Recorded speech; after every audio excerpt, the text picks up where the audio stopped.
this is F1 Podcast, episode 109. And Max, things in F1 have been a little bit quiet the last few days. It's been the calm before the storm, I think, mate. We've all been waiting on what's been happening with this diffuser hearing with the FIA. Diffusergate, Pet. Diffusergate. And tonight we had a couple of beers at the pub, and then we came back to my place and logged onto the internet, and the results were there, mate. So we're going to talk about that.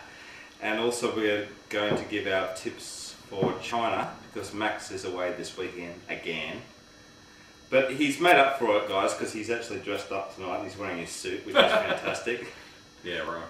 So, mate, let's talk about diffusers. I'm serious. It's been very quiet this week in the Formula One front. There hasn't been too much happening. Yeah, mate, it's been quiet in the Formula One front, except for Diffusergate. I mean, we've all been waiting with bated breath, and anyone who's got an arsehole has got an opinion, and we've all got arseholes, so everyone's got an opinion on. It's now come to the stage where the diffusers have been declared legal. Yes, they have. Don't mean to blow my own trumpet, but I called that this would happen. I'm not surprised that it's happened. And I think the other 7 teams have been caught with their pants down, and now it's catch-up time. Seriously.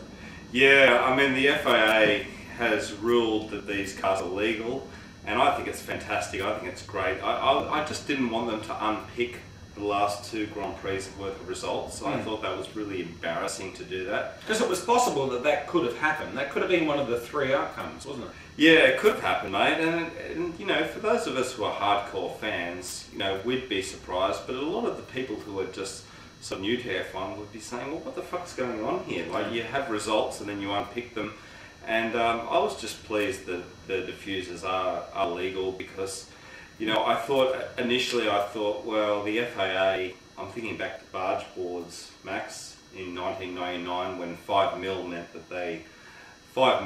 meant that they made these things illegal, and I thought they could find some tiny little part of this diffuser and make it illegal and unpick everything, but they've made them legal, and I think it's good. It's good for Jensen, it's good for Braun, it's good for F1, mate. Mate, I agree with you, and I hark back to Sam Michael's comments that we read the rules really closely, and it would appear to me that the other teams didn't. Yeah. And you know, stiff bickies to you. And look, to me, and I've said this in the past, to me Formula One is all about pushing the boundaries when you're an engineer and the like. Is taking the rules to the nth degree, and obviously Williams, Toyota and Braun have done that. Yeah. Have done that, and to quote Sam Michael, the other teams were caught napping, and you know, they've been vindicated now, and I'm really pleased that these guys will keep their points. Toyota will keep their 2/3, Braun will keep their 2 firsts, and the like, and we can get back to racing. Can we please?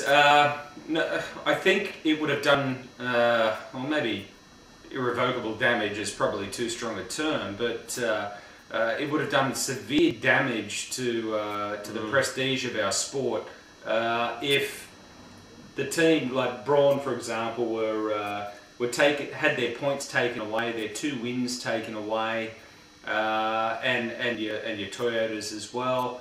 Had their podiums taken away with these things ruled illegal. Yeah, it would have been a joke. Our sport doesn't need that sort of thing, and I know you guys have very strong opinions on that, and we welcome that. But I think common sense has prevailed.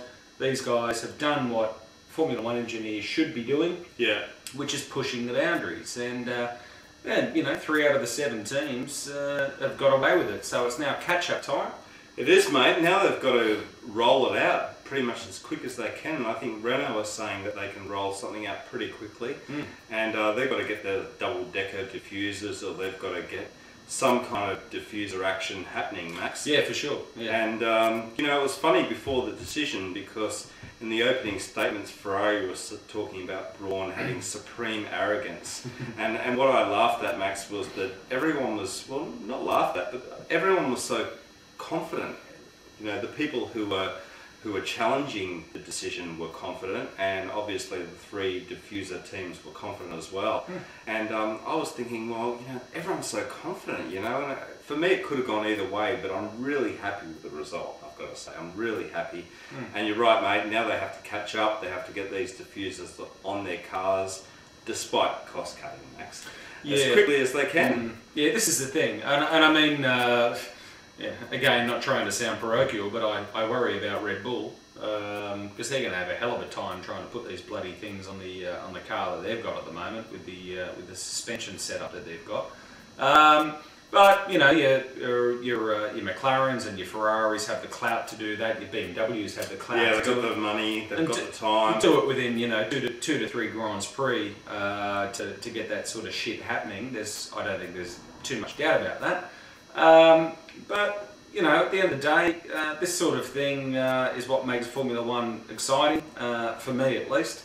And these guys have been vindicated. So let's get on with the racing now. Let's, you know, deal with what we've got to deal with, and off we go.